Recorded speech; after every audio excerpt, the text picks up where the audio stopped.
to generate a closer relationship with government. You can be critical and still have a constructive collaboration relationship with the government. And two examples here. One is the recently launched at the World Bank, the Global Partnership for Social Accountability, which is a grant-making facility that, even though the money goes to civil society, the goal is not to strengthen civil society. The goal is to find synergies and align the incentives between civil society and government to address specific governance challenges. And we have one of the GPSA grantees here from Mongolia. And of course, the other example is the Open Government Partnership and other multi-stakeholder initiatives that put government and civil society and media at the same table and working together to achieve the same objectives. The other thing that we can do is take advantage of how interconnected the world is and learn from each other. And learn how others are. This is good because you can learn how others are doing things, which then can lead to the cross-fertilization of ideas, which is very important. But also, it helps to understand that you are not alone when you're facing certain challenges, and that there are that people in other countries, in other areas, are facing similar challenges. So there is this spirit of solidarity with this. The third one that I would like to suggest, and we discussed it with Morgan earlier today, is the need to reach out to other stakeholder groups and generate synergies. How is media collaborating with civil society on specific issues? How is civil society collaborating with the private sector? And even within this big buckets of stakeholders, the more specific ones, maybe how are new media organizations working with civil society organizations working on access to information? So I think it is very important to reach out to these other groups and find the synergies and benefit from the work that different groups are doing. Further ado, hand over the floor to our next speaker. It's Nara Jargal Kasku. Nara Jargal is one of the founders of the Globe International Center in Mongolia. And she's really maybe the godmother of the changes in the media landscape in Mongolia over the last 20-25 years. Hundreds of trainings she has performed, lots of books she has provided to students and pupils all over Mongolia. And she's also been in charge of many of those projects that have had a clear objective to provide information access to groups that didn't have it before. Nara Jargal, the floor is yours. So, can I have my presentation on the screen?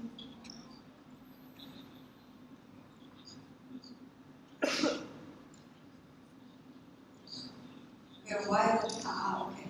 So, at Globe International, we strongly believe that citizen-centered development is a sustainable development. And our strategic concept is actually informed citizens are powerful. So, you know that access to information is essential to healthy democracy by two reasons. And the first is, of course, it makes the citizens the responsible and the informed choices rather than ignorance. The second is, of course, it ensures the check and function of the citizens for those actually who must uphold the oath of office and carry out the wishes of those who elected them. So at Globe International, we have our approach, which we would call 3 A's, and it's an awareness, action, access, and action. 3 A's, A is the concern and awareness. We have the 3 elements that access to information should be, the right to access information should be legally guaranteed, and there should be an environment that the authorities are aware of it, and the judges are aware of it, and the ordinary citizens are aware of it. And also, it's very important that the public officials are able to respond to the information requests. And they also may think that the complaints business should be in place. But you know that even the awarenesses built up, of course, the access that should have three elements is very important. The first, I think that the government should give a support to the infrastructural support. And the next thing is that the independent and free media truly acts truly independent. It's not just how to say declaration, but it should be efficient acting media. And the third access, I think that the government, the citizens should have this very professionally classified and easy to access in the government's database. Because you know that in such societies like Mongolia, the switch from a closed society to open culture, that almost everything is virtually going under the state secret or organizational privacy or something like this. So this is also very much a part of the government capacity. And even these mechanisms and all elements are in place, and you know that action, actually the action is very important and the critical issue in many countries, even in Mongolia as well. And you know that without active citizenship, of course, there should not be any changes made in the society. And when the people are informed and they are willing to act actively, actually a lot of the things depend on the government reactions, and sometimes it negatively affects the actions of the citizens, sometimes it's positively affected. And you know that when people have the fear to really criticize the government, of course actually no actions will be taken.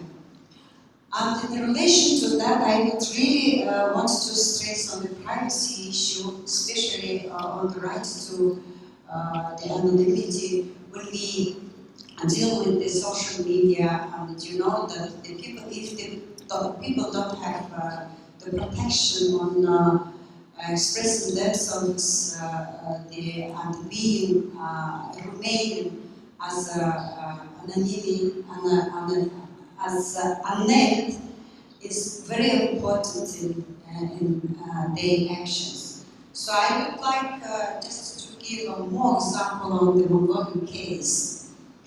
So you know that in back 2001, we produced a legal analysis affecting the Mongolian legislation affecting freedom of expression and information. And in cooperation with Article 19, so this gentleman sitting next to me, whose name is Mr. Tove Mendel, came to Mongolia, and he noted in his report that the key problem in Mongolia is the lack of transparency.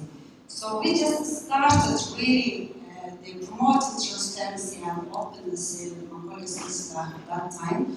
And you know that we just started a wide campaign on what is freedom of information, what is access to information, what is the right to know, and so on. And because the politicians, the journalists were confusing the freedom of information with the media freedom and so on. And we spent the 7 years to get this the right to information law passed by Mongolian, the government. And you know, and we also waited. It was passed in 2011, And we also had to wait another 2 years actually to get this law started implemented. And then we just took our personal actions. We just came to the provinces and started advocating and promoting this law. But complaints mechanisms are available in Mongolia, but in some cases it's not really a strong one, but still it's not so efficient. And we have been training almost all the stakeholders in the society on the right to know. And we have our latest project just they train the 140 citizens in the provinces. In 8 provinces, we have 21. And we also train over 500 public officials. And we also assist the local citizens groups to take the monitor on the government transparency. Now we have 110 citizens formed into 22 monitoring groups. And they started just monitor. They monitor, and we have also pretty good results of this. And they have been monitoring on the public services, on school and public hospitals, and so on. And we also have the 22 the SOMs. SOM is a small administrative units in Mongolia to launch the public websites. And also we have the 20 launched 20 SMS-based information distribution systems in Mongolia. But while we have been working, and we and other civil society groups in Mongolia have been working on to push the government transparency and to have these actions, the citizens' actions are worked out.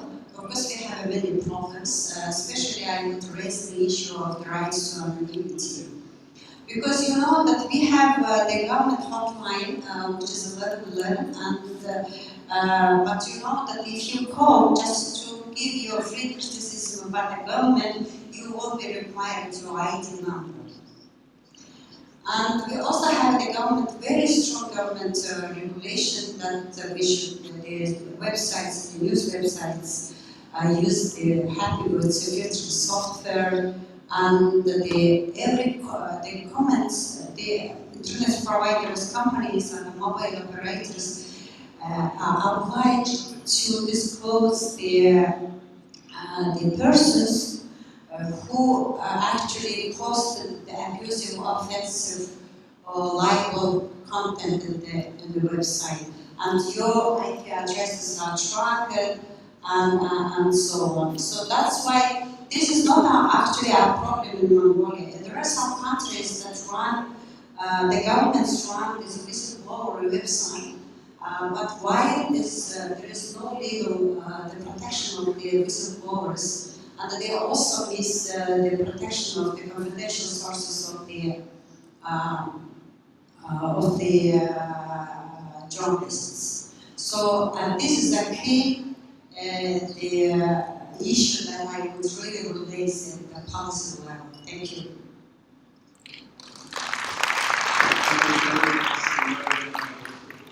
Staying within your time limit. We're now moving to our third speaker. Professor Nusa here from Indonesia. He's chairman of the Indonesian Broadcasting Commission, which is the main regulatory body in the country.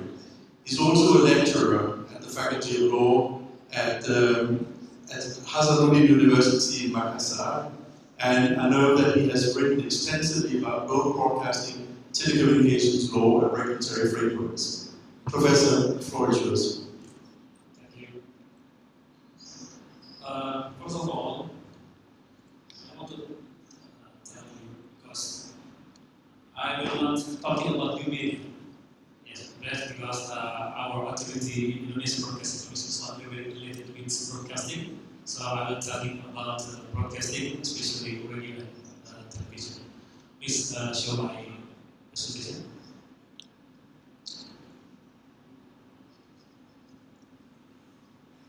Okay. I use this title because the scope of my authority in Indonesian Broadcasting Commission is only for broadcasting. So I hope if you learn about how broadcasting rules in Indonesia, we can try to plan about what the situation in media in the future. We understand in the first presentation, we understand about media and society relationship and how important role of the media in the process of community empowerment. In their relationship, both of media and society mutually influence, affects and affected, and media has ability forming a collective consciousness in the intellectual, moral, and cultural climate or public opinion in the Dutch they call zeitgeist. And sometimes the values it's become a phone case or soul of nation. In democracy, the media is the fourth state of democracy. In broadcasting, if we're talking about broadcasting, if we want to achieve a goal of the global sustainable development by empowering the people, I think broadcasting still has an important role. And broadcasting have an ability to profess an inclusive spirit, and it can form a common symbolic environment. It can easily spread the ideas of particular or global culture. Garner, the scholar, said, television is a medium of the socialization of most people into standardized roles and behaviors, or he called enculturation.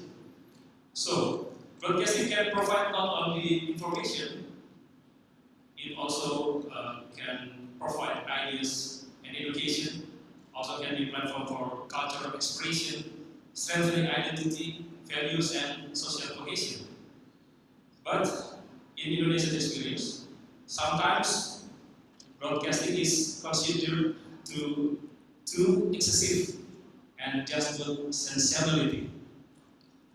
Even television has been assessed that television programs not based on real facts or reality, but based on speculation.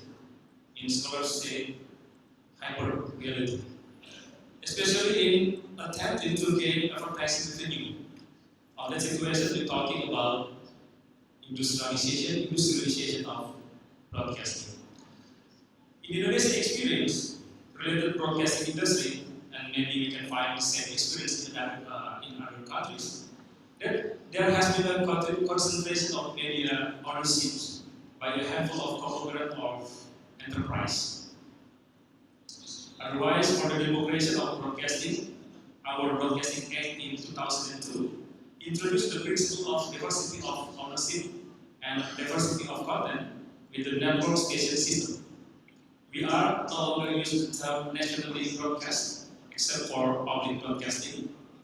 Private broadcasting should build a network with local companies in various areas if they want to expand its coverage area. They have to allow time for local programs as much as minimum 10%, and unfortunately, until now it has not entirely done. The concentration of the media as industry based on the principle of economy, which brings maximum profit. I think you know about it. This is the dilemma of broadcasting, in my opinion. If, on the other hand, we expect broadcasting as a means for community or people's empowerment, we cannot expect a lot of media industry can be to increase public participation, because the industry is often not oriented to the public interest. Industry often forget that the frequency spectrum is a limited resource and a public sphere. That's the situation in broadcasting in Indonesia. Otherwise, the broadcasting industry generally built a business empire in the big cities only. The selection is based on the main city of the region in Indonesia by rating agency supply design. This resulted in remote areas or undeveloped regions do not have access to the same information with main city or large city or capital city. There is a big difference between what information they can receive from the broadcasting station. So, this time, Indonesia still has some blind spot areas. To meet their information needs, residents, public, buy a parabolic antenna and accessing broadcast emission from DBS. DBS is direct broadcasting by satellite in the GSO or GEO. But they can receive the national or international emission programs. The situation, it will create affecting the culture and behavior of the people because international or foreign broadcasting certainly contains different values and identity with Indonesian peoples. The following image show you a parallel situation that can be found in remote areas. You see, although their home almost collapsed or very simple, but a parabolic antenna still stand luxury. I call it blind spot phenomenon. And it shows us that actually people or public have consciousness and need to empowering themselves, although their economic is not enough, or maybe it's too expensive to buy the parabolic antenna or the equipment or new media in the next media. The current situation in Indonesia that occurred also is the collaboration between the media with political affairs. Some media owners also acted as chairman of the party. I mean, the political party. And some journalists participated in elections. And in this situation, we can ask about the independence, neutrality of the media. It becomes a big issue for both for academic and for practical. Broadcasting used for political propaganda and pragmatic interest. Even found content broadcast with slander and sources of hatred. Society has become cynical about media. Society divided into groups, blames each other. And even because we have a situation where the public attack on the TV station in one province. The media is no longer as the agent of democracy, but maybe they will become as the actor of the decay of democracy. I think it's ironic. I cannot imagine if the media is used only as a tool of government power as a result of collaboration between industry and authorities, or between authorities with the media owners. So the role of the media as the fourth estate, as a watchdog or a tool of public control of the government, it may never come to reality.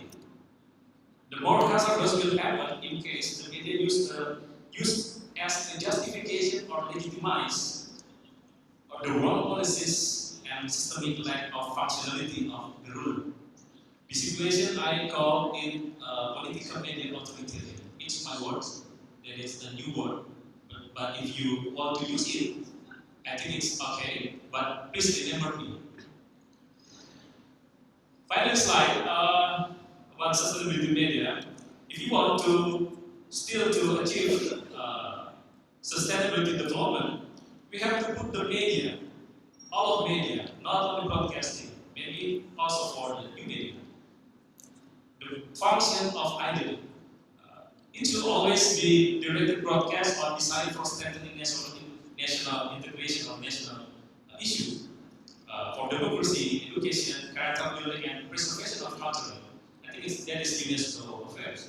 Broadcasters should be able to ensure professionalism. In the context of democracy, broadcasting not only as the fourth stage of democracy, but in my opinion, it's also as the guardian of democracy. Through objective journalism, media have to not only cover both sides, but also cover all sides for the benefit of the public and create the marketplace of ideas. That's democracy of media. For that, media literacy activities also need to be improved for practitioners, not only for public. So they will understand the function and the role of the media, what are they do. Finally, the public should also be given an understanding of the characteristic and impact of media in order to optimize the media as a tool of social empowerment. Thank you. Thank you very much, Mr. Raman, also for putting some focus on the responsibility of the media in this whole context. The last panelist is Mr. Toby Mendel. Toby Mendel is the Executive Director of the Center for Law and Democracy in Canada. He is a veteran when it comes to freedom of information. I think he has been drafting freedom of information and media bills in more than 20 countries. He has authored several books, handbooks, guidelines on issues related to the right to information. Toby, the floor is yours. Thank you. Let me open with a compliment to our hosts. I have a strict agreement with my family that says I cannot travel in August. So when UNESCO invited me to this meeting, and this was an offer I really couldn't refuse, I had to enter into very tough negotiations with my family, including to trade off some days in July so I could come here because I so much wanted to come to Bali. Let me start my substantive comments by saying that I strongly endorse the idea of the potential of digital communications to foster empowerment. Indeed, I have often written and talked about that idea. You know when someone starts their presentation with a statement like that they're going to spend the rest of the presentation going in the opposite direction, and that is exactly what I'm going to do. And I'm going to highlight what I see as a challenge in this area in terms of the new media, empowering people, and also a risk. And the challenge, which may seem a little odd given the discussion that's happened so far, but the challenge for me is how to transform what I see as the enormous potential of digital communications through technologies into democratic reality. And in the background paper, there was a reference to altering the power dynamics. Altering the power dynamics. So when I say transforming it into the potential into democratic reality, I mean in the sense of actually altering the power dynamics. We have, throughout the morning, heard a lot of interesting stories, nice stories, good examples, but for me, none of them rise to the level of actually altering the power dynamics. They effected some change, certainly, but I see potential, at least, at being bigger than that.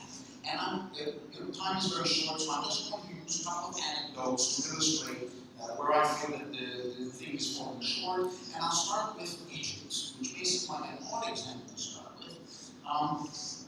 And I was actually in Egypt on the 14th of January 2011, which many of you will know is the day that Ben Ali fled Tunisia, so that the day that is remembered as the success of the Tunisian Revolution.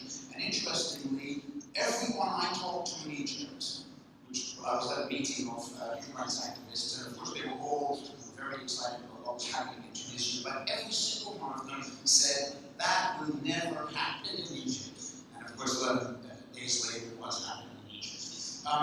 So there's no question that the social media was a very important tool in bringing about the revolution in Egypt and the success of that revolution, and arguably it wouldn't have happened without social media. But what actually was social media used for?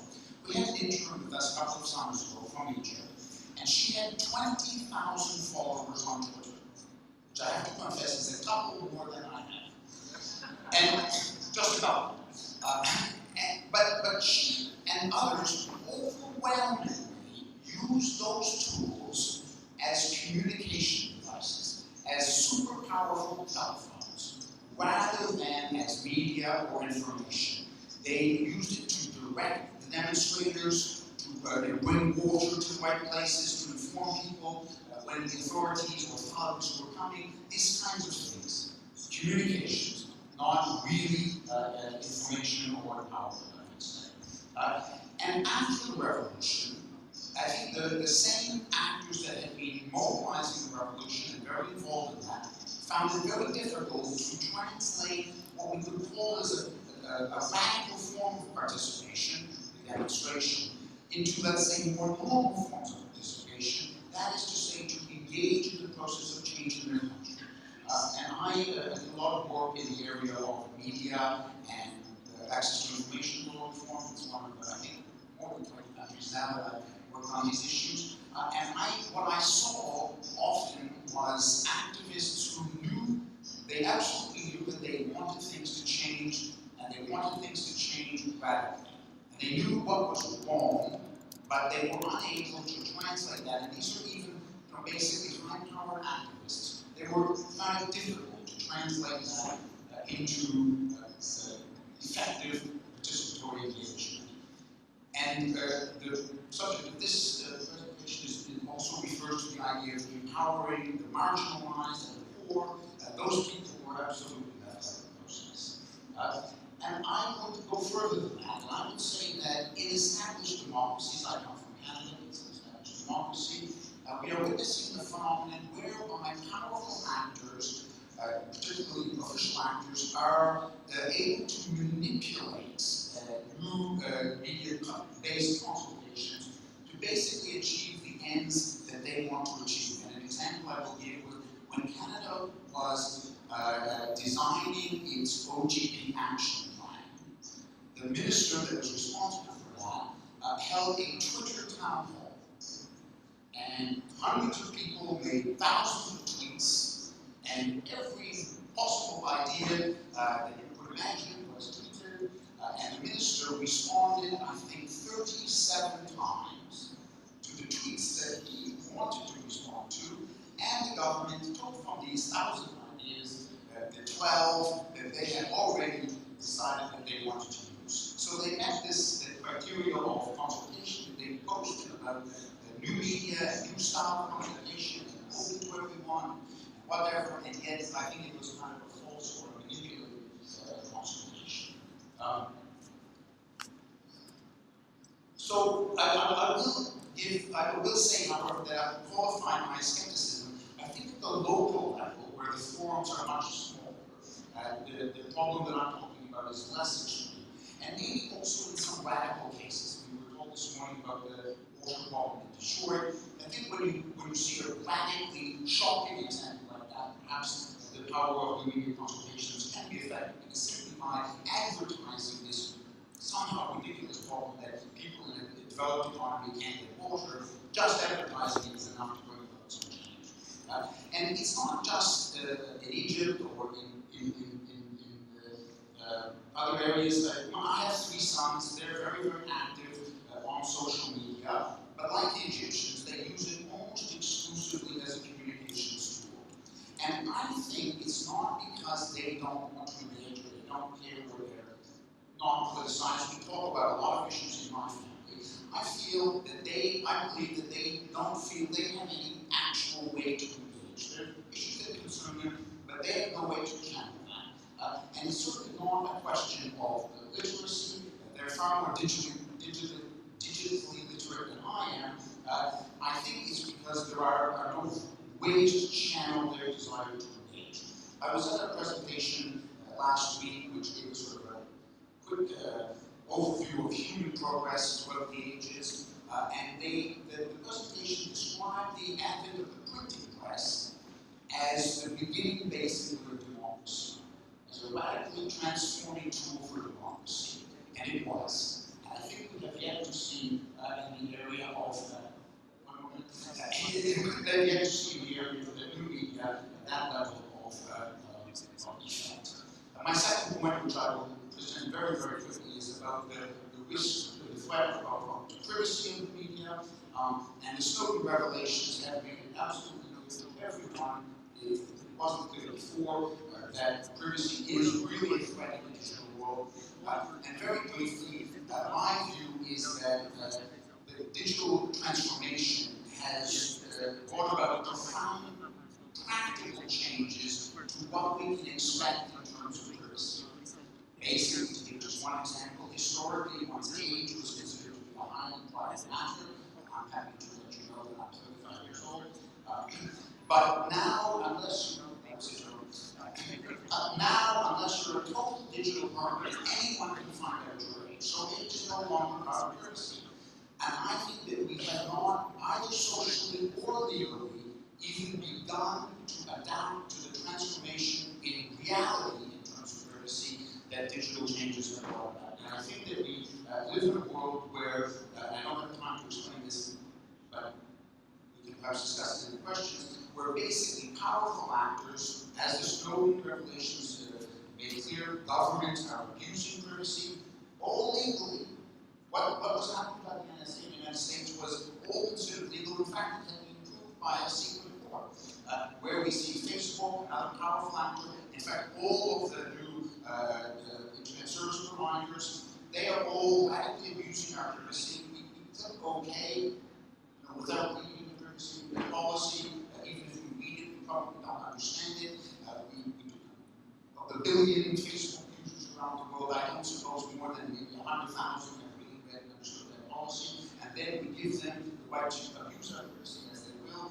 And yet, when we want to make access to information requests, we see a massive expansion of privacy as a grounds to refuse those requests. So I think that what we're seeing is a lack of movement in our understanding of privacy to match the digital changes, powerful actors abusing that lack of understanding, and less powerful actors having it abused against them.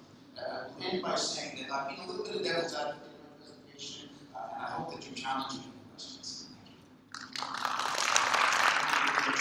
Toby, and you had to get out on my feet to make a final end to your presentation. But I would have loved to listen more, actually. Thank you very much to all our speakers for having actually stayed within the timeline. I'm, however, not going to end this session without actually providing the opportunity for you to come forward with some questions to our panelists. So let's take 1, 2, 3 questions in a row. When you come up with the questions, please identify yourself and also tell us if you direct your question to one specific member of the panel. Who goes first? If you don't go fast, there will be none. Yes, Professor Rahman, you'll have to move to the microphone closest to you. Assalamualaikum warahmatullahi wabarakatuh. My question is for Professor Yuda, but of course the other speakers is also welcome to enrich the answer. I am a teacher, and a lot of information in the classroom and school are very much shaped by the media, especially in Indonesia, as you mentioned. Before the presidential election, it's very strong that media play a very important role in shaping the opinion of the public. Now, what is your advice to a teacher to assist so that our students will, what you call, become literate in communication and media? They are not illiterate, but literate. Thank you very much. Thank you, Professor Rahman. Let me take the next question, and if there's a third, each who goes behind the microphone now, because there will be 3 only. Actually, from the Southeast Asian press, so question to Toby, since you asked it, so you get a question. Just on the point about that we haven't seen the potential reached, doesn't that mean that you make an assumption that the pre-digital sort of democratization or empowerment is of a different quality compared to the level of participation and democratization in that so-called digital world or inspired by the digital tools So it almost seems as though it's not the kind of meaningful participation yet because it's facilitated by the digital tools. So I'm just wondering about whether you're making also that kind of a distinction. Thank you very much. Okay, panel. Professor, you go first, and then the others have 45 seconds each. Okay, thank you. Maybe you can call me just Hugo. I heard you difficult to say my name. Professor Arif, thank you very much for this question. As a lecturer, I think we have to talk to the student about the situation of the media in Indonesia or recently or today. Media in Indonesia is occupied of 12 conglomerates or 12 enterprise and with holding company. So the student or everyone in Indonesia have to know that the media is not original as ideally that function. They have to know that the media is right, that is hyper-reality. It's not the real facts. It's made from the media is the program is made from what they want, not what the people need, what the people interest. In my opinion, today the media only to gain the benefits, not only for the public interest, to empowering people. That's the problems, the big problems. I think the big problems in Indonesian broadcasting. In my obligation to make sure they will coming back to what the Broadcasting Act in 2001. In Broadcasting Act, the rules, the broadcasting have to regain the integration of national integration. So I think it's we have to make power to make broadcasting and media coming back to what the Broadcasting Act needs. What the process of the Broadcasting Act in 2002.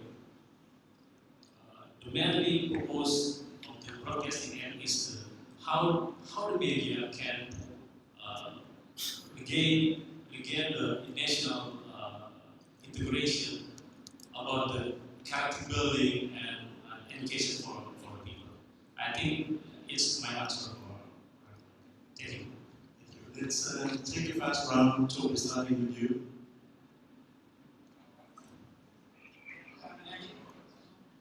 They're all on.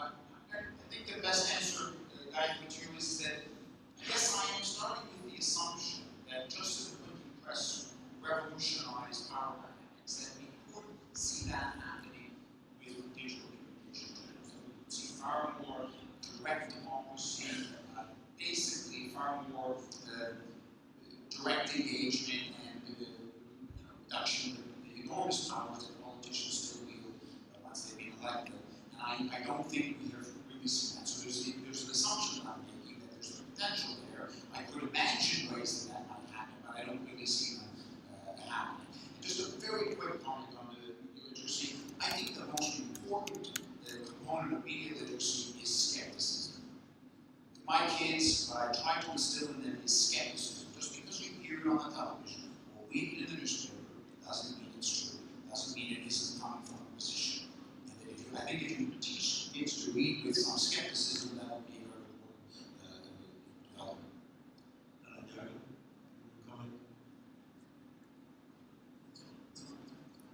Okay.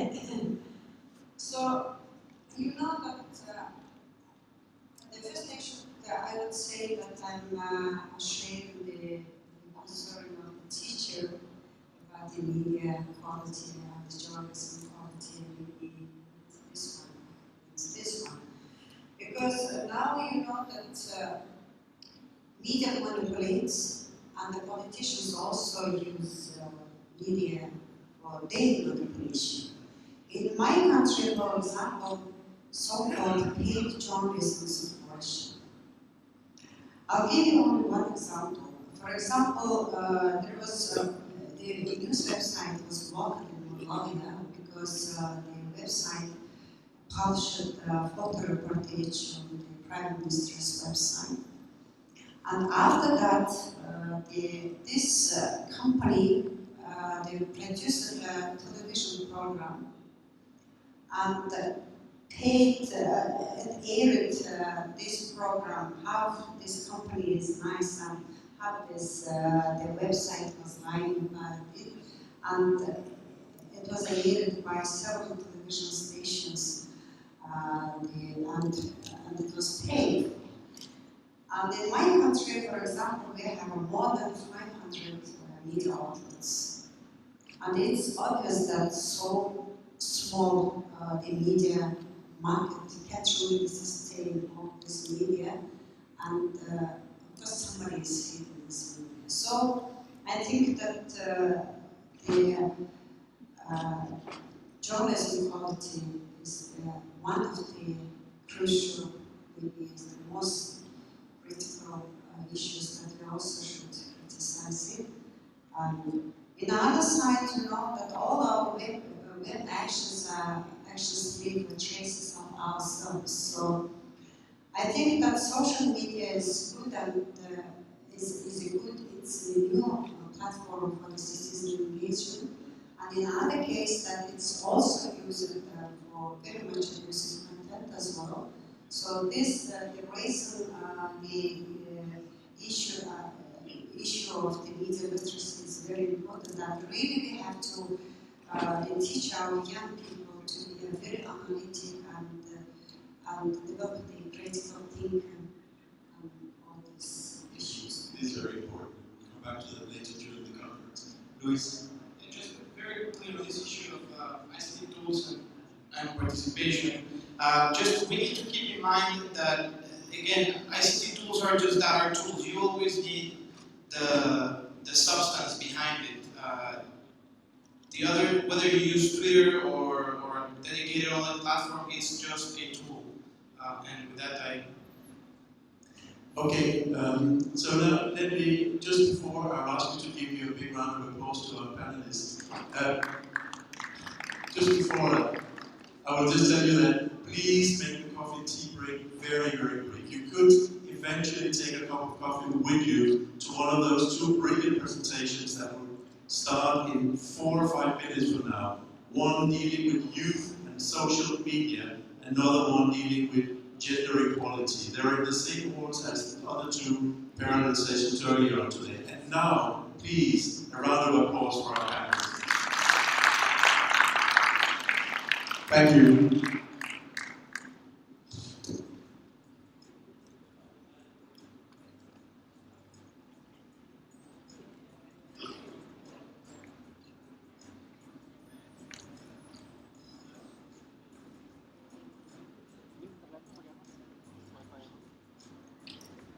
KMF Wifi ID. Wifi ID maksudnya cocok.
Jazz tetap orang ikut juga ikut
shit.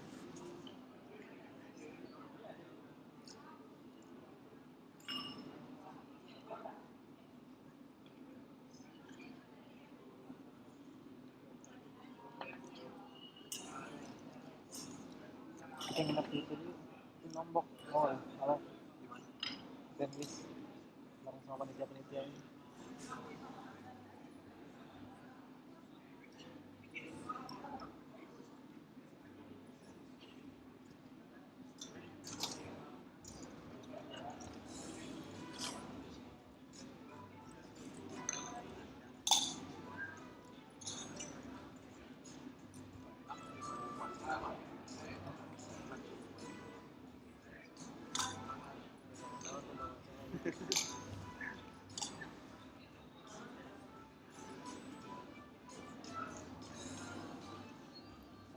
Bilang kalau kita berdua 1,9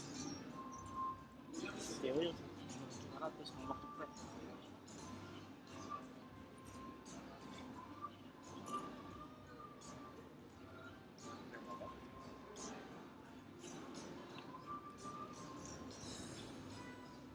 Masih jauh juga kan tuh. Kalau kita kan termasuk, dia nggak masuk, dia masih di lingkaran ini, dia masih di dalam lingkaran kita. Sebenarnya kita udah deket kan. Bener kalau kita keluar ke situ, maksudnya ke kiri langsung masuk ke sini. Kiri malam itu kalau kita masuk itu dekat sana, Kalau kita masuk, dekat ke Bandwidth itu kalau kita masuk. pintunya tetap kita ini pintunya tetap ujung pokoknya di kawasan kota ini tetap pintu baik malah ada rental sama rental sekali tetap Itu nggak boleh di.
Gimana nih Mas? Jadi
mabok mau lo.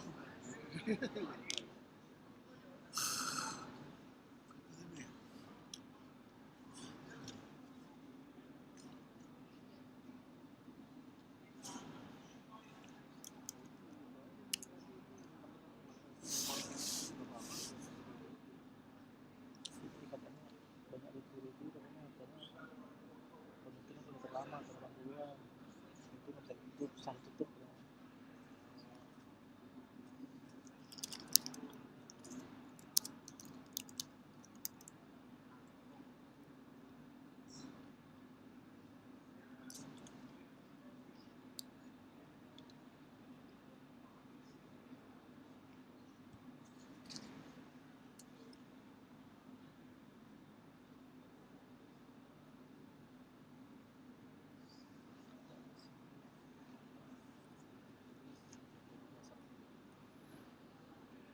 Dewi nama kota dewasa Dewi oh gitu.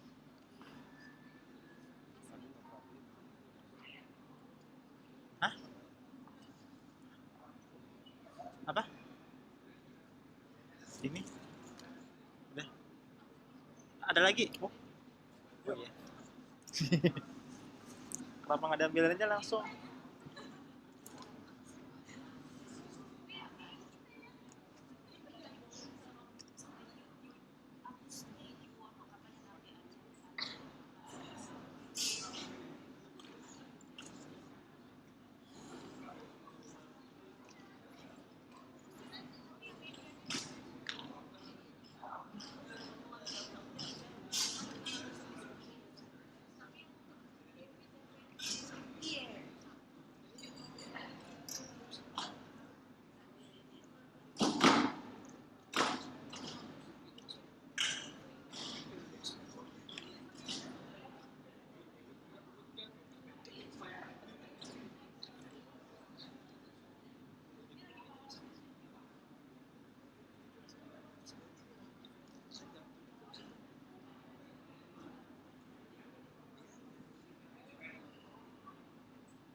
Masih sih. Ada kaos mas. Ada tas. Ada duitnya.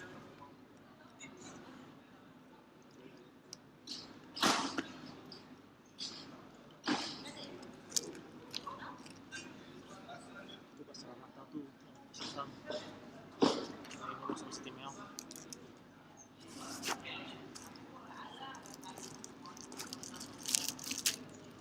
Udah harus. Ngapain kan ini bawa? Oh, ini dapat. Ini jam tangan nih. Bukan lagi.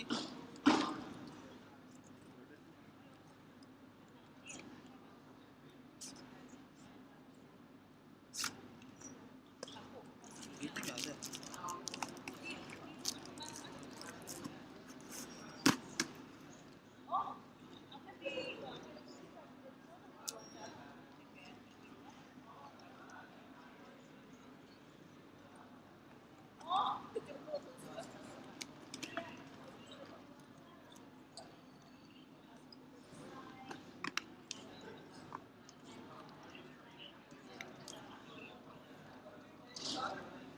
Perlu aja, terus baca itu.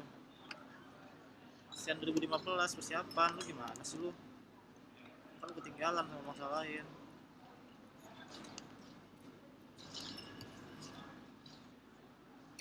Itu si Agus tadi.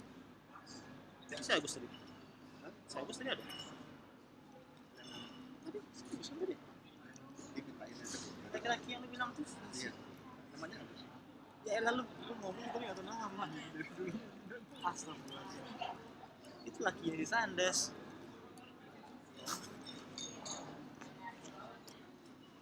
Mana aja lu mas? Udah.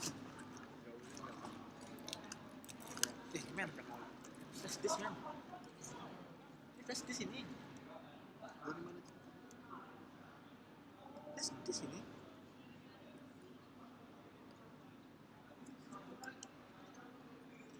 Oh. Sini bentar, sini bentar. Ada satu lagi di sini. Oh yang di situ ya? Di mana? Yang di kali ini di sini kan? Mas, dapat kain warna apa? Warna merah. Sama, dua-duanya sama. Sama motifnya. Iya. Nah, beda-beda sih warnanya gitu. Maksudnya macam-macam. Warna pink kan? Kalau ada pink. Aku malah pengen muter kalau aku dapat warna hitam atau coklat. Aku nyari warna biru. Ini kain apa? Kain endek. Buat apa? Bikin baju. Bisa buat Ini bisa Itu jadi kayak baju. bapak-bapak pakai batik yang endek gitu. Yang kayak dipakai itu kayak pakai Ferdinand pakai kayak gitu. Bisa. Meja batik. Cukup ya? Kenapa nggak sekalian aja langsung jadi baju? Susah nanti yang terima random cari dulu ukurannya SML. Kita belum boleh ngambil.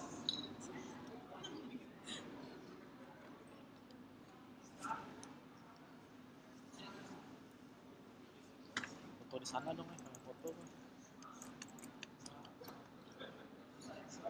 Mau ya?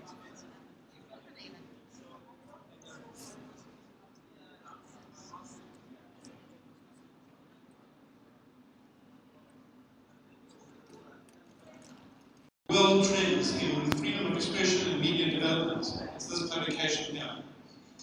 And we are also launching a chapter summarizing the Asian region, which is 44 countries.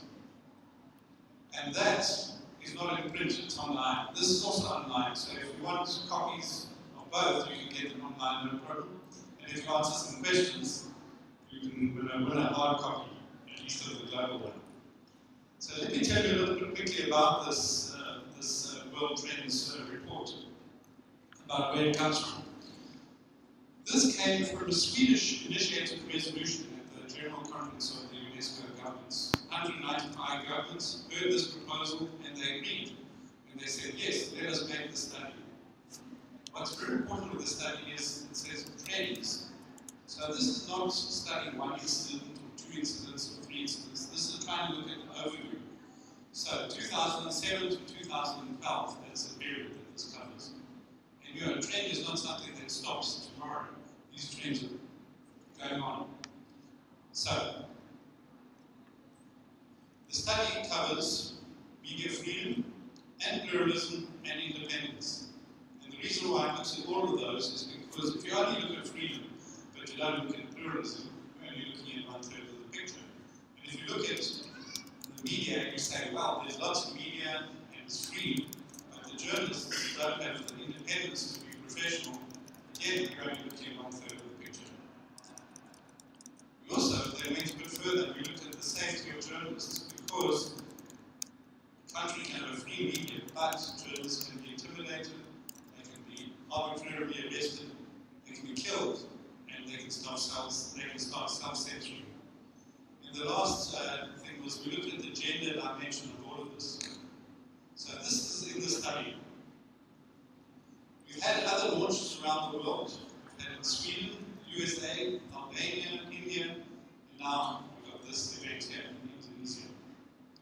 Okay, this is the first time though that we're launching an Asian regional study as well. So let me tell you a bit about the global trends, and then we'll come to our colleagues who are going to comment particularly on the regional trend. So to start with the chapter on freedom, let's see what is the trend with freedom around the world. So I'm going to ask you, and anybody who can answer correctly will win one and copy of the book. First trend, decriminalization of defamation laws. Globally speaking, is this increasing or is this decreasing? In other words, are more countries stopping having laws that put journalists in jail if there's defamation? Okay, who would like to volunteer an answer? Come on. Anybody? Up. Somebody says, this is up. Congratulations, you write yourself a copy of the book and pick up again and after this. Indeed, more countries are scrapping their criminalization. So that's a very positive thing, because it means journalists don't have to worry if they defame somebody that they'll go to jail.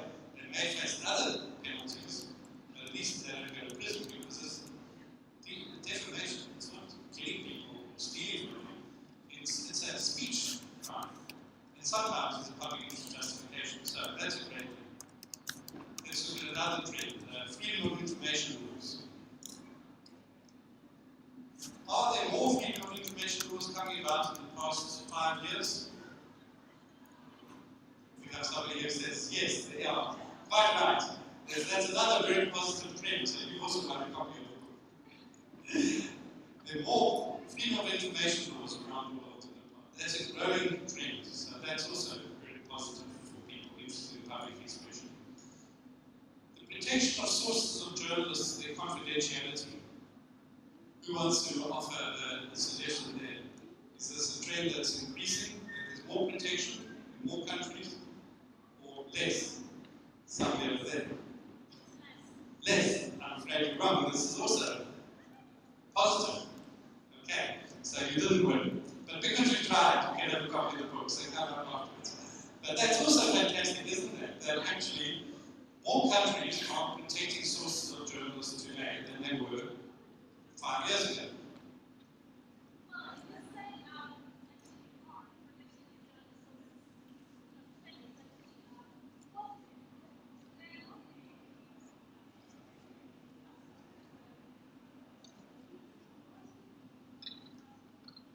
In what aspect are you talking about it? Because I'm from Africa, I can give an example. My chairperson was actually locked in jail because her passport, her email address, and also Facebook was leaked out.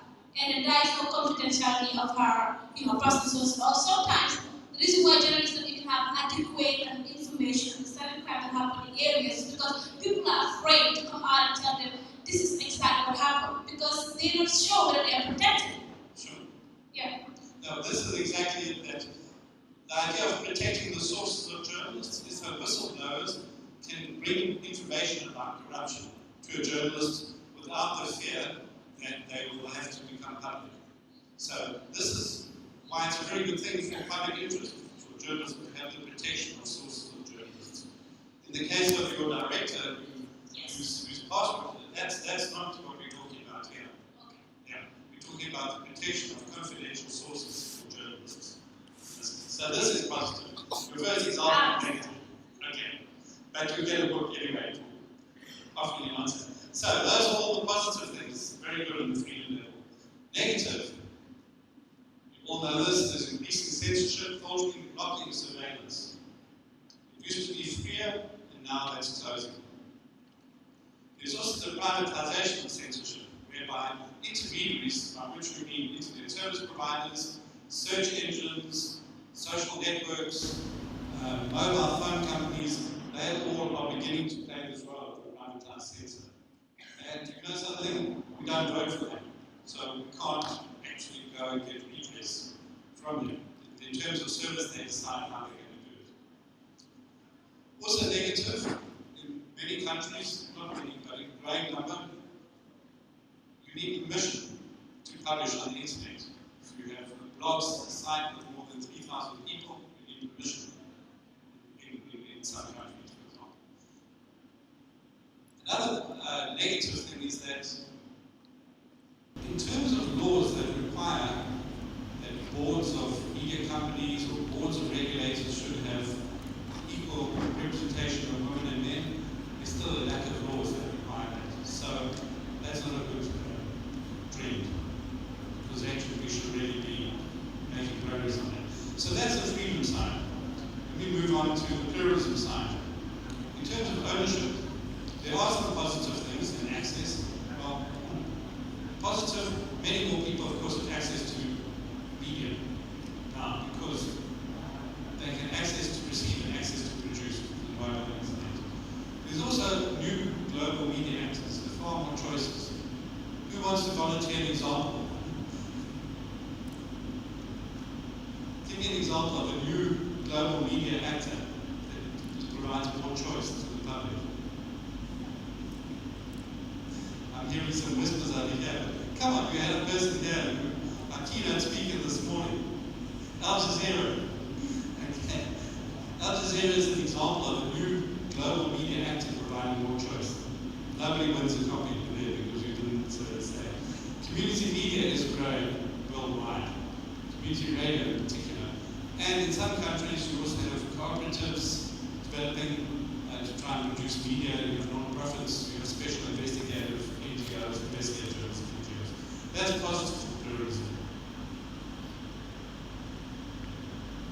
Negative.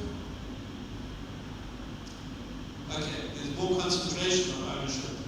We heard this morning in Indonesia. Indonesia has a problem with too few people owning the media and controlling the media. Corporates, companies, tycoons, and this is also the case in the social media. There's not enough competition in the social media space. Once you start getting into one social media platform, find it very difficult to move to another one.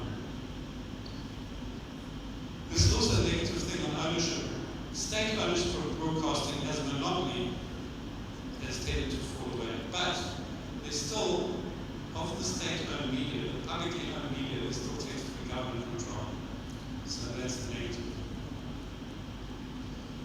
Globally, let's look at gender and content. Positive, we have more voices inside in the media, more women's voices in the media space. Push this thing to there we go, okay. More female voices. Where are we finding more female voices? In particular. Which kind of media space? Social media, exactly. So we ever said that we really more. But in the mainstream media it's improving, but not enough really as we're going to. Negative, the traditional media is still predominating in terms of setting the agenda, even on blogs and social media. In some ways, traditional media is producing well-researched, good quality journalism, and that's excellent. But in other ways, why shouldn't some social media be setting the agenda, doing its own journalism, creating its own news feed independently of the mainstream, and the mainstream starts picking up more on that? And women still remain underrepresented, even though there are more voices in the media space. Okay.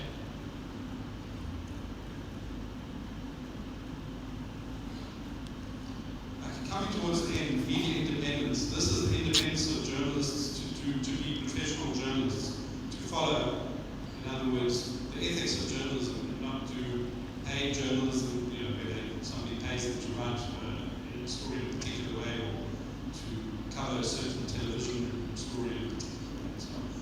Or where their owner can just tell them what to do. So I think worldwide, what we found with this study is that there's more sense that journalists have the right to be professional.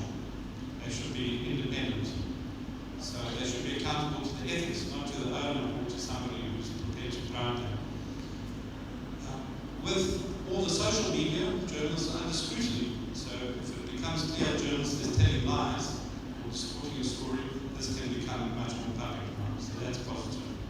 On the negative side, state is licensing media, so that compromises independence. There's political abuse of state advertising, and that compromises independence. In other words, if you praise the government, you'll get advertising. If you criticize it, you'll be punished. Self-regulation systems, this has remained weak, except in some regions. Gender issues, they're also weak in the regulators, the unions, and the boards that could be defending independence. So I have another question. Independence in the regulatory bodies, for example, bodies that give out licenses for broadcasters. Are regulatory bodies in the past 5 years, are they, if we more independent, less independent, or is it more or less staying the same? Who wants to try that one? Come on, take a guess. I can't hear. Somebody said up. Okay. It's actually stayed the same, which is pretty bad. In other words, there's no improvement. These bodies, they're giving licenses and they're not independent. So they're giving them to friends and people who bribe them, and the friends of the government or relatives of the government. But anyway, because you're these volunteers and answer, you can do it all. Okay, safety of journalists.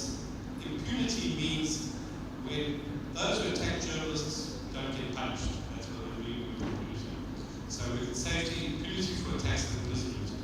Now this is a really bad trend because it means that anybody who attacks a journalist, clearly gets away with it. To get away with murder worldwide, this is the trend.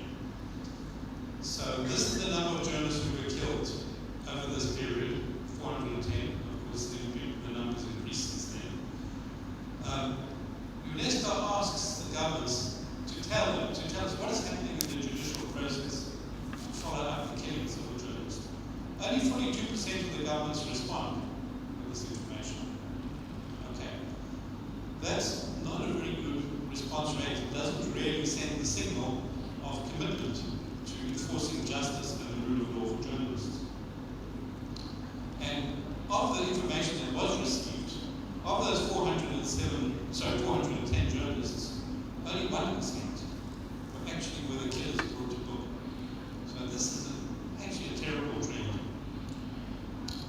Anyway, the positive side of things is that we have started, and we'll speak more about it tomorrow, the United Nations Plan of Action on the Safety of Journalists. And this is beginning to get more momentum, and there's greater awareness about safety. There's some successes with this UN Plan of Action. Again, we'll speak more about it tomorrow. And the big success is November 2. Who can tell me why November 2 is a success? What's special about November 2? Anybody know? Somebody over there. Thank you very much. It's now the United Nations has declared 2nd of November International Day to end impunity for crimes against journalists. This is really important. The UN system said on the calendar we're going to have this day. So please remember the 2nd of November, this year, next year, and the year after. It's a time to really tell people impunity has to end. If anyone is attacking a journalist or a blogger or a social media person or tweeter and they get away with it, this has got to stop. This is your day. So thank you for the answer. You also read the book. So the conclusion in the future. In fact, I'll tell you about this. Let me tell you quickly. So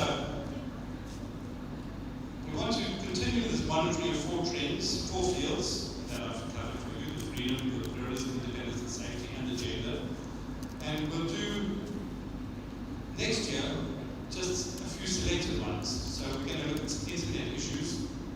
There you have them there. The reason why we're only looking at some issues there is because we don't expect these things to change in a huge amount in the coming 4 years, 5 years. But these 3 issues could. And in fact, we didn't do justice to them in the existing study. But for 2017, we'll do another full report. So then we can really see was there a change. So that takes me to the end of the introduction. As you can see, we have here these 6 regional reports, which break down that I gave you the global picture. So now we're going to look at the actual regional picture. In this region of 44 countries in the Asian region, which is very diverse, ranges from Australia to Japan to China to Korea to India and to Indonesia, very different countries. But what are the trends of all these countries that are neighbors in one sense or another? So I'm not going to go into detailed introductions because at the back of your program you can learn more about these people. But we have fantastic people, some of whom contributed to this book.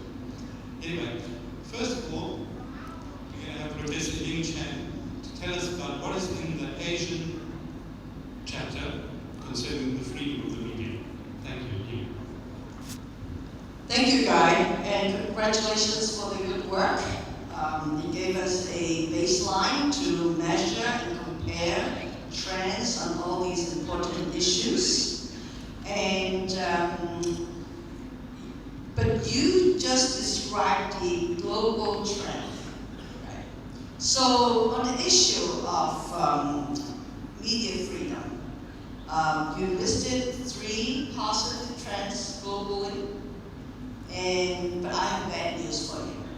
The bad news is from detailed reading of the fine prints in the Asian report. Right? Now, of the 3 positive trends globally for Asia, yes, there's been a trend of the criminalization of defamation, but if you look at the real figures, 86% of countries in Asia, there's 44 countries that's in the study, a full 86% of these countries still have criminal libel laws in their books. And yes, there's been a trend towards being criminalized in defamation. That includes only 6 countries in the past years. So that's criminal defamation for you. On FOIA, Freedom of Information Act, yes, there's been more countries adopting FOIA, but only 1/3, 32% of the countries in Asia and in the Pacific have a Freedom of Information national law, and 8 of them adopted in between 2007 and 2012. 1/3. Now, also on sources, for journalists to protect their sources, according to the study, half of the 44 countries in Asia and the Pacific recognize the rights of journalists to protect their sources. What it means that we have a lot more work to do. Now, I urge you to read the details of the report. If you're not lucky enough to get one of the print copies, go to the website. It's posted there. Right? I found it sobering, grim, and worrisome. And in addition to the trends and then the real numbers that I've read to you, there's been rollback in freedom through the region. They are under attack for reasons such as national security, blasphemy, or preserving public order is cited in the report. And the internet, in many ways, it has expanded the space for public discourse, for public discussion. But it has also a dark side, so that government has become much more sophisticated in using internet filtering, in transplanting the bad laws that apply to traditional media to online media. Okay. Now, there are other issues that's cited in the report that's sobering. Now, of course, there's also positive in that whenever I come to these meetings in the region, I also feel encouraged, humbled, because in Asia somehow we do have a very vibrant media civil society sector. Right? We have regional organizations that's been organizing and has been expanding their work, and I think that lies hope. And we have to do a lot more. It's good that we're networking, leveraging with international organizations, with media organizations, international NGOs, including UN. That's good, but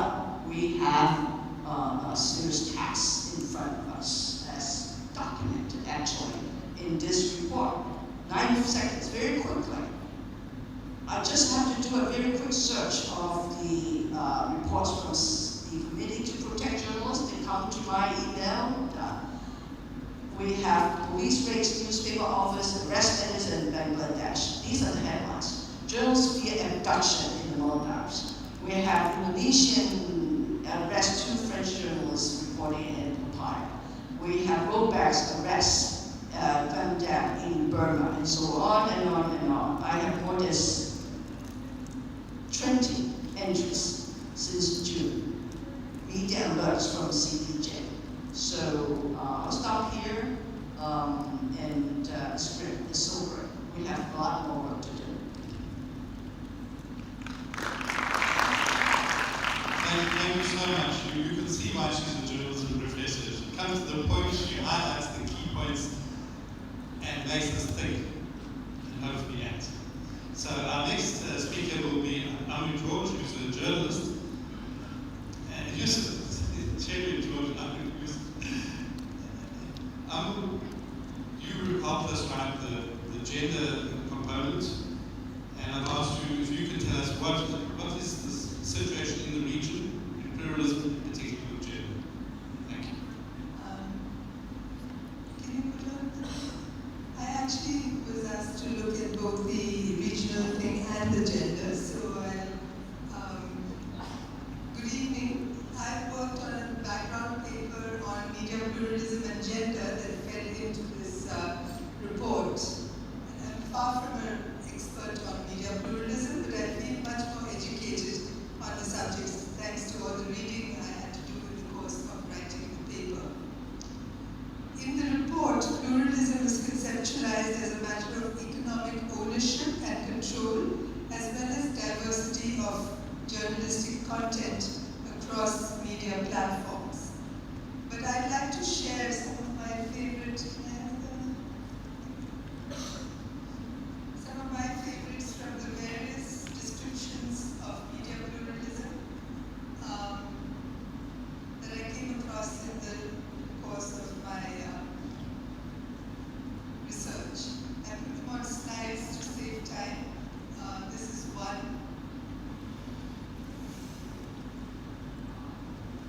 And this is the second one. I find that Carrie Cartman really has much more holistic understanding of media pluralism than most of the other definitions that I've come across. I think the emphasis on distribution of power and influence in society and the actual success of a media system in representing and giving voice to different members of society is a very important aspect of media pluralism. Since time is short, I'll just quickly flag some of the trends relating to media pluralism that are highlighted in the report, just as a sampling. As Guy said, the predominant trend worldwide has been towards expansion in access to media across all platforms, increased access largely driven by the internet and mobile technologies. In parts of Asia and the Pacific, traditional media have also grown. Many countries now boast more than one national broadcaster and have witnessed growth in the print media sector too, unlike the trend in many other parts of the world. There has been a perceptible trend away from state monopolies to market-based media systems in much of the world, with some state-owned media even undergoing privatization. In some regions, including Asia and the Pacific, the fall of long-serving leaders and the subsequent opening up of the media among other aspects of society have also resulted in increased pluralism. However, state ownership and direct or indirect governmental control of segments of the media have remained in several parts of the world, including this region. There has been a marked trend towards increased concentration in media ownership across the globe and in many parts of this region. Lack of progress towards establishing independent public service broadcasting has impacted media pluralism in many parts of the world, since PSBs are mandated to provide diverse and representative programming. Parts of Southeast Asia are apparently among the exceptions in this this regard, recording some progress towards PSDs. Community media, especially community radio, have an important, distinct role to play in a pluralistic media landscape. Although they have achieved greater legal recognition in recent years, they remain in a regulatory vacuum in many countries and continue to face sustainability problems. The continued predominance of media conglomerates and the tendency of commercial media to focus on serving affluent audiences who are attractive to advertisers has fueled concerns over whether market censorship may restrict the plurality of voices in the media. The development of decentralized, personalized media technologies can broaden pluralism by allowing easy access for new players to an extended media market. But the flip side is that social media and algorithmic personalization can result in information cocoons in which there is little variety of news or views. In other words, pluralistic online media sources do not always translate into pluralistic consumption practices and may in fact sometimes run counter to effective pluralism. Another point to be noted is that the trend towards concentration offline has been mirrored to some extent online through continuing predominance of major outlets and their news content even on blogs and social media. There is also an increased tendency across all platforms to blur the one sacrosanct dividing line between advertising and editorial material. Not only does this undermine editorial independence, but it can also lead to decreasing degrees of news pluralism with increased emphasis on news that is market and entertainment oriented. There's been some welcome diversification among major international news broadcasters, as Guy said. However, the rise of new global news broadcasters, new global platforms, citizen journalism, etc., has not significantly displaced the dominance of major global media companies. The good news is that even if the global media landscape is dominated by corporate and state-owned broadcasting, at least in economic terms, the growing prevalence of alternative media options have impacted information flows and contributed to greater pluralism in terms of access, production, and content. I'll just very quickly and briefly touch upon the gender aspects of media pluralism. The increasingly broad-based and nuanced interpretations of media pluralism available highlight the imperatives of diversity in general and inclusiveness in particular. But despite the emergence of varied and progressively holistic conceptions of media pluralism, perceptions of how gender fits into the evolving scheme seem to be fairly limited. Very little of even the most recent work on media pluralism includes a gender perspective. Possibly as a result of this gap, there is very little data that can establish whether or not a media system actually represents and gives voice to different members of society, including women, sexual minorities, and other marginalized communities. Nevertheless, the little data that one was able to ferret out from here and there, very little of it relating to the global south, almost none from Asia and the Pacific, suggests that we are still a long way away from enjoying a choice of opinions and representations which reflect all the citizens of a given nation or society, including women. And I must clarify here that if you go deeper into women's participation in social media, the picture that emerges is not so bright. To end on a positive note, however, there is an emerging trend towards recognition that gender equality is intrinsic to a pluralistic and diverse media, and that gender concerns therefore need to be incorporated more centrally into efforts to measure and promote media pluralism. Thank you.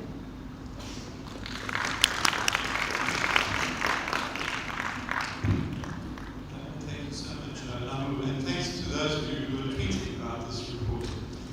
So, Cherry and George, Professor Cherry and George, Hong Kong University, Hong Kong Baptist University,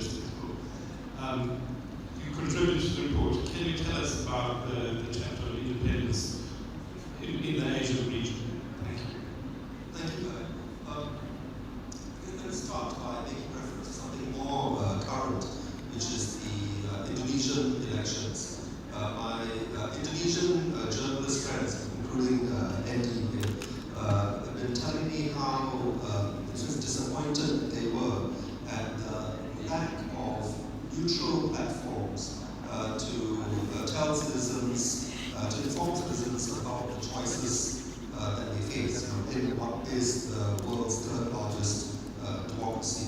And there's an irony here because Indonesia certainly has no lack of channels, no lack of television channels, no lack of newspapers, and yet it's hard to find media that could be trusted to cover the election in a neutral fashion.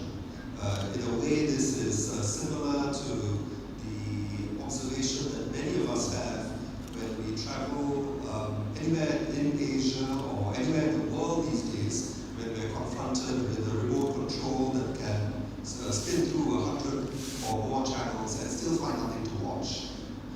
This, in a sense, encapsulates or symptomizes the problem of media independence, that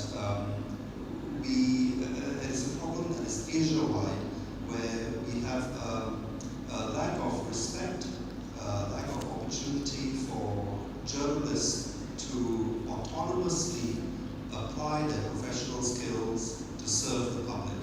And too often, their professional service is distorted largely by owners who interfere as well as governments. Let me just highlight three worrying aspects of the lack of media independence in Asia. The first has to do with the absence of public institutions that are responsible for licensing and regulatory decisions that are free of political interference. Broadcasting in particular does need regulation, but this regulation needs to come from agencies that are independent of the government of the day. And this is lacking in Asia. In fact, you could say that the norm in Asia is to have regulatory bodies that are thoroughly inserted with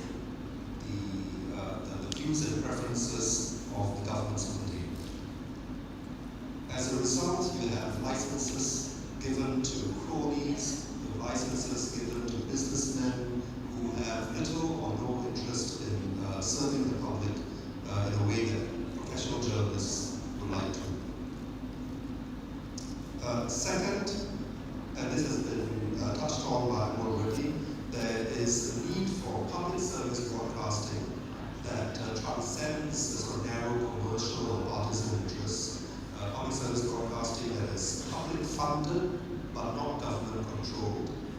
This needs to be part of the diverse media landscape, and Asia unfortunately has lagged behind. The only instances of sort of best practice that you can find in Asia Pacific are really from Australia, New Zealand, Japan, Hong Kong to some extent, elsewhere. Indonesia seems to be moving towards that, but not arrived yet. Third, what we lack in Asia are professional organizations with the bargaining power to stand up to powerful interests, including to their own owners. Here we're talking about the existence of press councils as well as press associations. Press councils, Indonesia has a strong one, Hong Kong, the Philippines have strong ones, Sri Lanka has a decent one. As for press associations, Thailand, Indonesia, Philippines, a few more countries have them. But by and large, most countries in Asia lack institutions that can stand up for what professionals believe in. This is a serious problem because it means that the individual journalist is more vulnerable to owners' influence. As long as journalists' primary identity is as an employee for a news organization, it makes him or her more prone to being having their professional mission corrupted by the commercial interests of their owners. One of the best ways to stand up against this is to have a kind of a collective, a common front against media owners. There needs to be a sense of collective membership in something other than your employer, and this would have to be in the form of professional associations. This is sadly lacking in most countries in Asia. Although this report focuses on trends over the past 5 years, I think to understand these patterns that I've described, we have to go back 10, 20 years. And to me, the problem seems to be that when we went through this craze of privatization and commercialization, on the one hand, it was something very, very positive because it gave us greatly expanded choice of entertainment as well as news.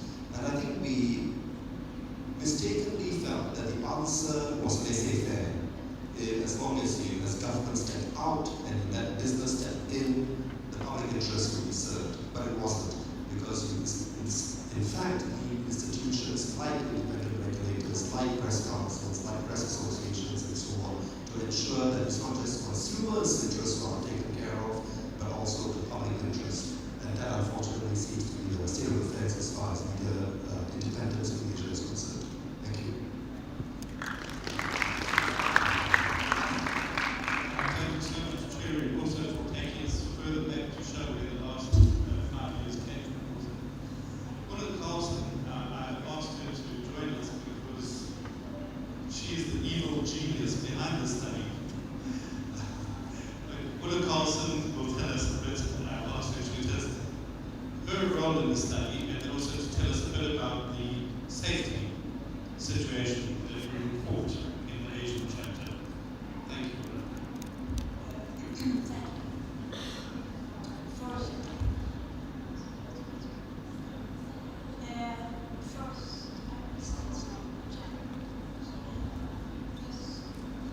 First guy said this report is an implementation of a decision in the Sustainable Conference in 2011 based on the resolution proposing the establishment of a solid mechanism for monitoring and evaluating the status and enforcement related to media development from the perspective of freedom of expression, personal base with full dialogues between Western member states. And behind the resolution stood Sweden, our Nordic neighbors, Denmark, Finland, Iceland, and Norway. The first main motive behind the resolution was a shared concern regarding the mounting of threats to reliable journalism and individual journalists, even virtual journalists. Harsher political censorship, not least on the net, more widespread acts of terror targeting journalists and media, intolerance and crime, new laws that criminalize the work of journalists, for example, anti-terrorist laws, greater concentration of media ownership, and market-driven journalism that strives against professional ethics and undermines systems of self-regulation. And sadly, that impunity remained a dominant trend. Concerns in Sweden principally focused on the Swedish Eritrean journalist David Isaac, who now has been held prisoner in Eritrea for nearly 13 years. The report and the even part for Asia shows that the issue of journalist safety is more important than ever. Not much has changed in the last years. The safety of journalists across the 44 countries of the Asian and Pacific region has become more precarious over the last 6 years, we can read, and an increase in the number of killings of journalists and media workers. And the conclusion is that countries that were already unsafe for journalists at the beginning of the period have generally become even less safe, while the situation has remained stable in countries where it already was better in the past. And some of, I think, 2 countries were among the countries that are implemented of the UN Plan of Action on Safety of Journalists and the issue of impunity, and it must be very important to see the plan's implementation of the pilot countries. From 2007 to 2012, journalists were killed in at least 16 countries, of the 44 in the region, and predominantly in South and Southeast Asia. two countries accounted for more than 60% of journalist killings condemned by UNESCO's Director General during this period, with the killings recorded every year. Violence against journalists in the region has come in the form of physical attacks, aggressions, and verbal threats, and occasional torture. Since 2007, a significant percentage of attacks against journalists in the region were reported, perpetrated by government officials and political groups, while military officials and human groups were also implicated in certain killings of journalists. So not much has changed, so we have to work with these issues. That's what I will say about Indonesia. Then I will say that this resolution that was approved after a very intense debate, and I think many was surprised that the resolution was approved, because this report addresses some of the most politically charged issues on the international arena. And I would say that the resolution may be seen as the result of a years-long commitment and hard work on the part of the Swedish National Commission for UNESCO, a work that then was well received by the Swedish permanent delegation in Paris and the Ministry of Foreign Affairs. It was about timing, nationally, and then even regionally and internationally. Here I might note that the work relating to freedom to journalist safety and freedom of expression has contributed to a more well-defined strategy for Sweden's UNESCO policy, and then it extends to all the subject matter areas that the UNESCO is engaged in. Our work regarding freedom of expression and media started within the media and communication area, but then came to include even science, education, and culture, and we also tried to integrate the gender equality perspective in this work. Within Sweden too, the strategy has contributed to a more clear definition of the relationships between national institutions concerned, the Swedish National Commission for UNESCO, the Ministry of Foreign Affairs, and the Swedish International Development Cooperation Agency, SIDA. And crucial in this process is the development of structure and routines in our national UNESCO work that has helped to develop the interaction between the Swedish National Commission for UNESCO and the permanent Swedish delegation at UNESCO in Paris. In the past, their interaction was limited, which gave rise to somewhat less efficiency and more confusion. And I think Sweden's relation to the UNESCO Secretariat for Communication and Information in Paris have benefited as well. The work with the issue of freedom of expression has been important for this development. And I can say that gender equality is another example of such a pervasive issue in the Swedish UNESCO work. Today, the Swedish National Commission for UNESCO also works more proactively in concert with other organizations and institutions. Currently, the National Commission is working on a project concerning journalist safety. The object is to produce a handbook made by and intended for journalists. And one of the leaders of the project is the Swedish journalist Martin Schibbye, who was released from an Ethiopian prison in 2012 after having been in prison for 14 months. With this example from Sweden, I will show that work given priority in a National Commission for UNESCO can devote significant traces both in national, regional, and international policies. So working in a National Commission for UNESCO can give valuable contribution and opening doors nationally, regionally, and internationally. So then back to the book. In this light, I think the regional chapters in the report, versions in freedom of expression and media development are of vital importance, but to be effective they need to be read and interpreted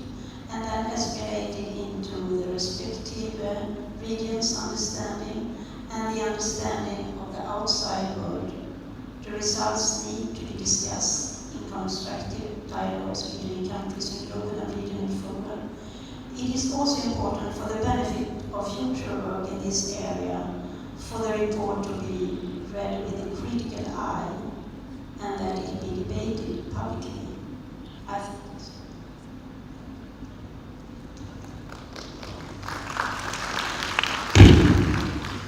So thank you so much, Ulla. So, dear people, here we have it, some global trends and how Asia compares to them. Please do have a look at it. It's a very important and absolutely unique study. No such thing exists like this that does this exercise, covering all these areas. I also want to say that, as Ulla Carlson was explaining, UNESCO has these national commissions. The National Commission is a way that society, civil society, the media, academia can interface with UNESCO. So you can join, you can participate in UNESCO through a national commission. You don't have to be an employee of the government, you don't have to be an employee of UNESCO. It's a way for you to come there, speak to 195 governments, and suggest to them what they should do. So Ulla Carlson came, she suggested that this should be there. There was a big debate, as she said. In the end, she and her delegation persuaded these 195 governments that the study must be done. So that's an example how we have a mixed picture here. Something's good, something's bad, but the most important thing is that a person can participate in UNESCO and influence the policy. That's a very positive thing. So thank you, Ulla, for giving us all this work. And I'm sure people here are also very grateful that we have a knowledge resource that can help us all understand where we're going and try to improve it. As colleagues said, we have a lot of work to do. The glass is not half empty. In some ways it's becoming fuller, but we need to get more water poured in there. So I thank you very much, and those people who earn books, please come up and I'll give you your book. But otherwise, I say au revoir, and we see you tomorrow morning. Please be on time, and we have the second great day of the Bali Global Media Forum tomorrow. Good night.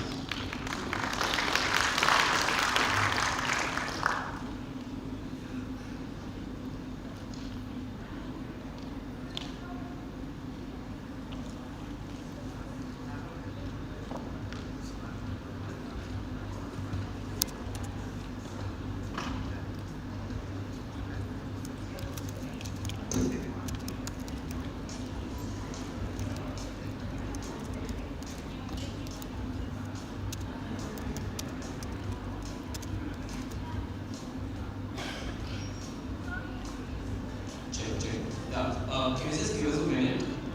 Thank you for all the attention, and I wish you a good evening again. All the young people who are staying in Hotel Mercury, we are the youth representative to UNESCO. We are thinking about making a youth declaration, which will be an annexure document to this particular Bali roadmap talk. There are youth from around 23 countries, as we have been told. So this is a very good opportunity for us to come together and integrate all the efforts in one particular document. Please make sure that you use this opportunity, because these are very rare opportunities. We will be coming at your hotel at 9 p.m. and we will be working together on a particular document which will be termed as Bali Youth Declaration. If you have any doubts, you can just come to us and clarify. Thank you.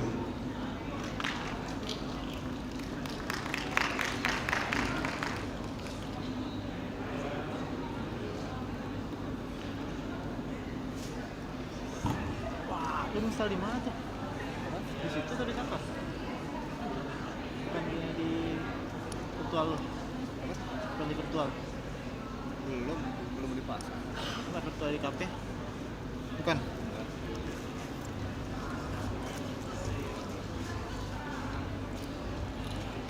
Ayo kita siap-siap. Pulang.